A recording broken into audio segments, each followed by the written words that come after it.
The pleasures I get from painting are tactile, and how I see the fluid movement of the pigments and mediums kind of dry, and how I manipulate them are, very tactile, and just I get a pleasure out of how those things change and evaporate, and gravity and wind affects the surfaces. And funny enough, when I shoot video and I'm manipulating the video as well as sound and the images that come out of it, I've formed a way of working with the software where I really get amazing inspiration, and I feel alive when I'm tweaking things digitally also. It's kind of the same way I do things, but I do it in a digital form, so there's not much of a separation.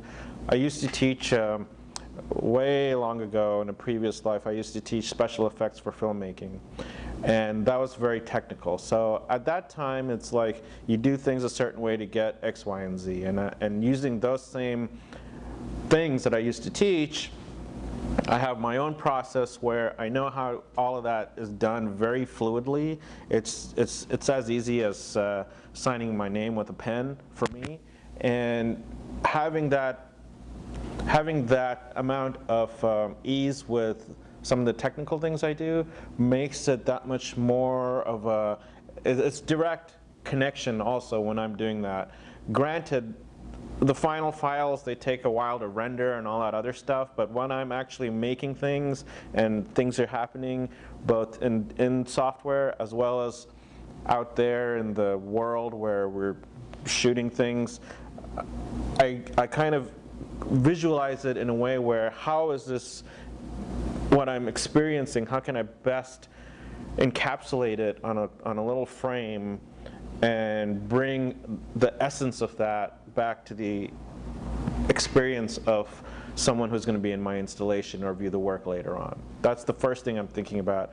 All of this stuff just becomes, all this technology stuff that I use is just, it's like, it might as well be a piece of charcoal. It's kind of irrelevant what it is, as long as the process and the original idea I'm thinking about, like that droplet that's on a leaf, and it's like scattering light, and you see the entire world in that.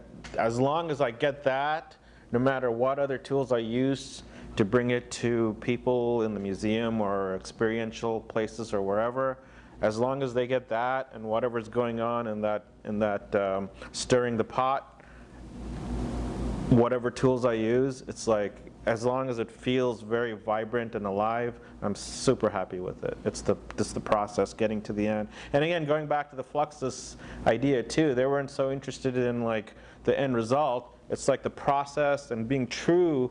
It's like the idea is being true to that investigation, and what you get is something very different most of the time than what you were intending. So I think that's the secret or trick or whatever you want to call it, is that intention again of experiencing and I call it transmutating. I mean, that's a metaphysical word, but I love that word. It's just, it explains things that you really can't explain.